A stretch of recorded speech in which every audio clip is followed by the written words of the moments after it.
அஸ்ஸலாமு அலைக்கும் வரஹ்மத்துல்லாஹி தஆலா வபரகாத்துஹு. அன்பார்ந்த சகோதர சகோதரிகளே, இன்று நாம் பார்க்க இருக்கின்ற அல்லாஹ்வின் திருநாமம் அல் வஹாப் என்பதாகும். அல் வஹாப் என்று சொன்னால் வாரி வழங்குபவன், பரிசளிப்பவன், அற்கொடைகளை அள்ளித் தருபவன், மேலும் கொடையாளி என்றெல்லாம் சொல்லலாம். ஆங்கிலத்திலே the best over, the great giver, the giver of gift என்று மொழிபெயர்க்கலாம். அல் வஹாப் என்னும் திருநாமம் அல் குர்ஆனில் சுமார் 3 இடங்களில் இடம்பெற்றுள்ளது. உதாரணமாக சூரத்துல் ஆல இம்ரான் 8வது வசனம், நம் எல்லோருக்கும் தெரிந்த இந்த துவா, ரப்பனா லா துஜ் குலூபனா பஹத் இத ஹதைத்தனா வஹப் லனா மின் லதுன்க ரஹ்மா இன்னக அன்தல் வஹாப். அவர்கள் அல்லாஹ்விடம் இறைஞ்சிய வண்ணம் இருக்கின்றார்கள், எங்கள் இறைவனே, எங்களை நீ நேர்வழியில் செலுத்திய பின்பு எங்களை நேர்வழியிலிருந்து பிறழச் செய்து விடாதே, மேலும் எங்களுக்கு உன் அருளிலிருந்து கொடை வழங்குவாயாக, திண்ணமாக நீயே உண்மையில் தாராளமாக வழங்குவனாய் இருக்கின்றாய்.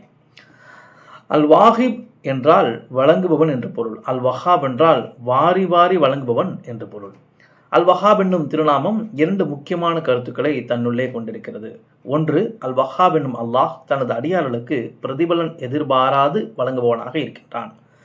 இரண்டாவது, அல் வஹாப் என்னும் அல்லாஹ் கொடுக்கின்ற போது அளவில்லாமல் அள்ளி எள்ளி கொடுப்பவனாக இருக்கின்றான்.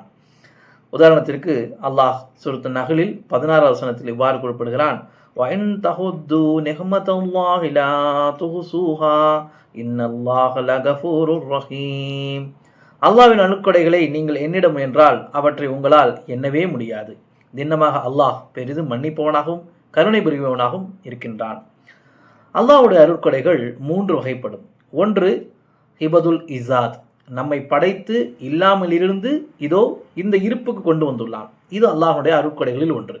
இரண்டாவது, ஹிபதுல் இம்தாத், அனைவருக்கும் வாழ்வாதாரத்தை வழங்கியிருக்கிறான். அல்லாஹ்வை நம்புகிறவர்களுக்கும் அல்லாஹ்வை நம்பாதவர்களுக்கும் அல்லாஹ் வாழ்வாதாரங்களை வழங்கியிருக்கிறான். மூன்றாவது, ஹிபதுல் இர்ஷாத், நேர்வழியை காட்டியிருக்கிறான். அல்லாஹ் இருளிலிருந்து வெளிச்சத்தை நோக்கி நமக்கு ஒரு நேர்வழியை அல்லாஹ் தாலா காட்டியிருக்கிறான். ஆக அல் வஹாப் என்னும் திருநாமம் வஹப என்னும் வினைச்சொல்லிலிருந்தும் ஹிபா என்னும் வினை அடியிலிருந்தும் பிறந்திருக்கிறது. வஹாப் என்று சொன்னால் அருள் பாலித்தான், பரிசாக வழங்கினான் என்று பொருள். ஹிபா என்று சொன்னால் அருள், பரிசு, கொடை என்றெல்லாம் பொருள் கொள்ளலாம். அல்லாஹ் தான் வழங்கியிருக்கின்ற பல அருட்கொடைகளை குறிப்பதற்காக வஹப என்ற வார்த்தையையும் அதிலிருந்து வந்த யஹபு, ஹப் என்ற பதங்களையும் அல் குர்ஆனில் பயன்படுத்தியிருக்கிறான். உதாரணத்திற்கு 38 அத்தியாயத்தில் இருக்கக்கூடிய 30வது வசனம் இவ்வாறு வரும், வபஹபினா லி தாவூத சுலைமான நிஹ்மல் ஹப்து இன்னஹு அவ்வாப். நாம் தாவூதுக்கு சுலைமான் போன்ற மைந்தனை வழங்கினோம், அவர் மிகச்சிறந்த அடியாராகவும் தம்முடைய இறைவனின் பக்கம் அதிகம் திரும்பக்கூடியவராகவும் திகழ்ந்தார். இதே போன்ற பதம் சூரத்துல் அன்பியாவிலே 90வது வசனத்திலும் இடம்பெற்றிருக்கிறது. நம்ம எல்லோருக்கும் தெரியும் ரிஸ்க், அல்லாஹ் உணவளிக்கக்கூடியவனாக இருக்கிறான், அல்லாஹ் ரஸாக்காக இருக்கிறான்.